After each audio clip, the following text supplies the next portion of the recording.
You've paid for your P&O cruise, but how much more will you actually spend once on board? Because a fair bit is already included. Your cabin, loads of food, theatre shows, live entertainment, swimming pools, even gratuities, they're all covered by your cruise fare. But then you've got specialty restaurants, drinks, Wi-Fi, spa treatments, excursions, and a few other things that can quickly push the price up. So in this video we're going through exactly what's included on a P&O cruise, what costs extra, and more importantly, what you actually need to budget for. Let's start with the simple answer. Your accommodation is included, obviously. Then there's the main restaurants, buffet dining, and various other included food options, depending on which P&O Cruises ship you're sailing on. You've got tea, coffee, and water available in certain locations. Most of the entertainment is included. You can use the swimming pools, hot tubs, and gym. There are plenty of onboard activities that don't cost anything extra. And if you're travelling with children, the kids clubs are included too. P&O also includes gratuities in the price of your cruise, which we'll come back to later. So there's actually a lot you can do without spending another penny. But there are definitely a few areas where you'll want to budget a little extra.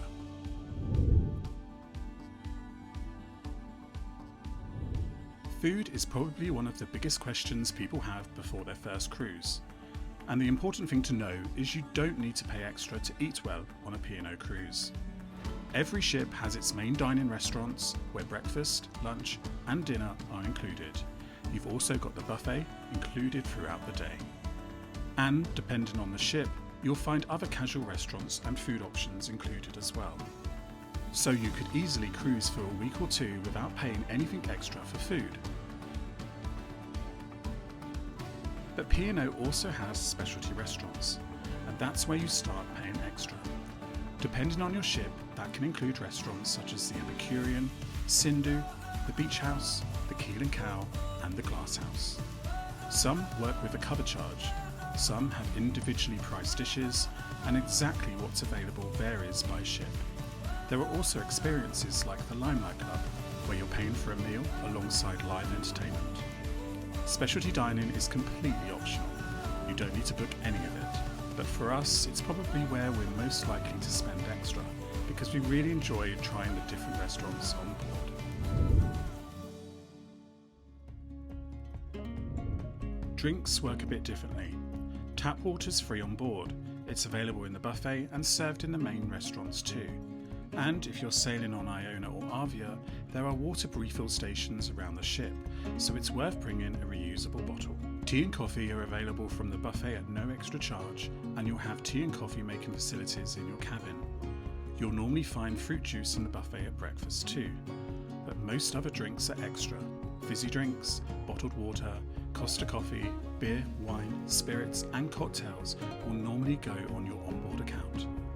One thing we'd say about P&O is the individual drinks prices aren't actually that bad, certainly compared with some other cruise lines we've sailed with.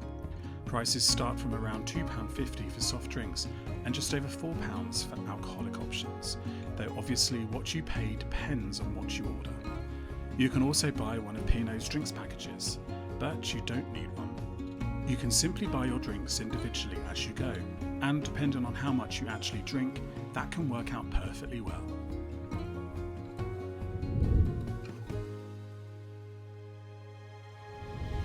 Entertainment is another area where P&O includes a lot.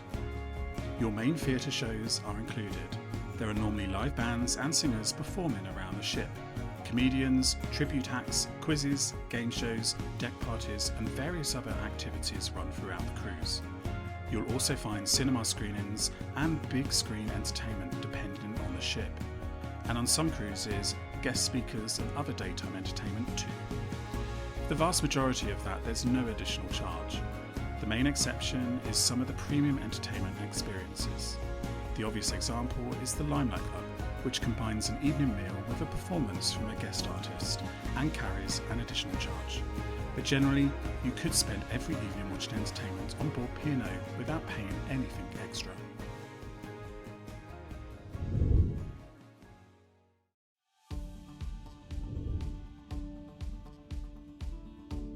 With pools and fitness, again a lot is included. You can use the swimming pools and hot tubs. The gym's included, and depending on the ship, you'll also find sports courts and other fitness facilities that you can use without paying extra.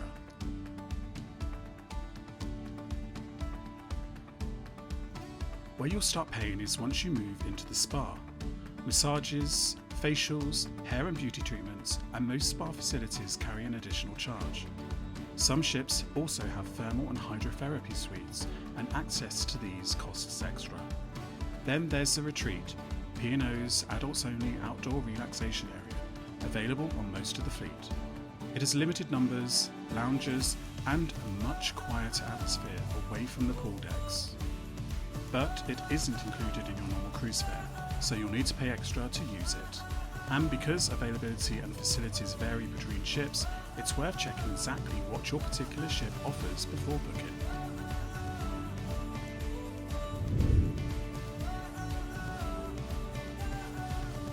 Here's one cost that catches people out on quite a few other cruise lines, but not on P&O. Gratuities are included in the price of your cruise, so you won't have a daily service charge added to your onboard account. Particularly on a longer cruise, that can make a real difference.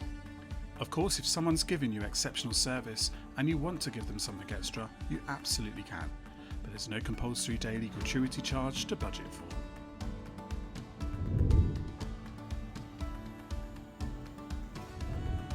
Wi-Fi is unfortunately one of the more expensive extras. P&O uses Starlink across its ship, and there are currently 2 internet packages. Essential Wi-Fi currently starts from £14 a day if you buy it for the duration of your cruise, and Ultimate Wi-Fi starts from £20 a day. You can also buy individual days, but those work out more expensive. There's often a free hour available during your first 24 hours on board, useful if you just need to get online quickly or test the connection. And importantly, you don't need to pay for an internet package to use P&O's My Holiday system on board. But beyond that, if you want proper internet access, you'll need to pay. Personally, we think the Wi-Fi is expensive on P&O, so before automatically buying a package, think about how much you genuinely will use it. If you're sailing somewhere like the Norwegian fjords or the Mediterranean, you may have normal mobile coverage in port or close to land. Just be careful with your mobile data at sea, because maritime roaming charges can be extremely expensive.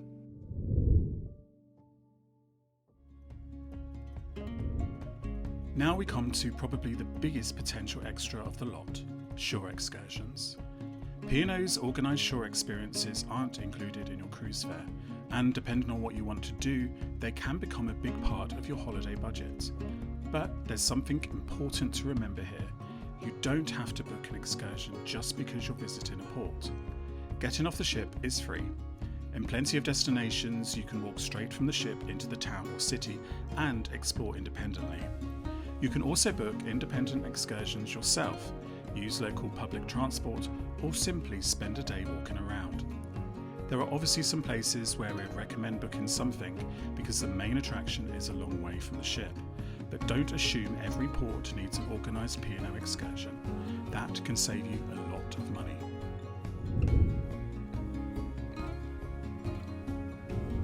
So, after all that, how much extra do you actually need to spend once you're on board? Potentially very little.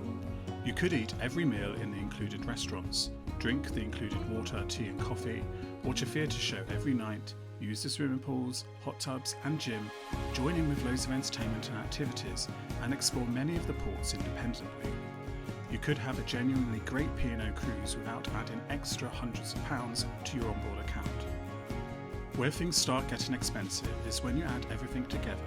A few specialty restaurants, drinks every day, an internet package, a visit to the spa or the retreat, and then several organised excursions.